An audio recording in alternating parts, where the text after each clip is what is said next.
Kahit bugbog sa issue, intriga, Daniel, kinabiliban sa pagiging gentleman kay Catherine.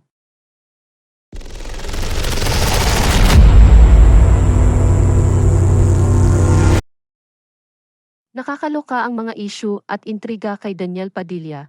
Sa hiwalayan nga nila ni Catherine Bernardo ay talaga namang siya ang bugbog na bugbog, pero tahimik lang si Daniel. Marami nga ang nagsasabing bilib pa rin sila sa kapamilya aktor, dahil mas gusto na lang nitong maging tahimik para hindi na lumaki pa ang issue sa pagitan nila ng kanyang ex-girlfriend. Na kahit maraming sumasawsaw, ay mas gustong maging gentleman na lang ni Daniel kay Catherine. Isang malapit nga sa binata ang tinanong namin kung wala bang balak si Daniel na magsalita na ipagtanggol naman ang sarili. Sabi lang ng taong yon, mas gusto na lang ni Daniel na tahimik, na kahit ano naman ang sabihin ni Daniel ay palalakihin at iintrigahin lang. Na kahit may iba na obvious namang pinipikon lang si Daniel, ay mananatiling tahimik ang aktor. Kung maaasar nga naman si Daniel, ay siya ang talo. Kung papatol nga naman siya sa mga issue, intriga ay lalo lang siyang pipikunin.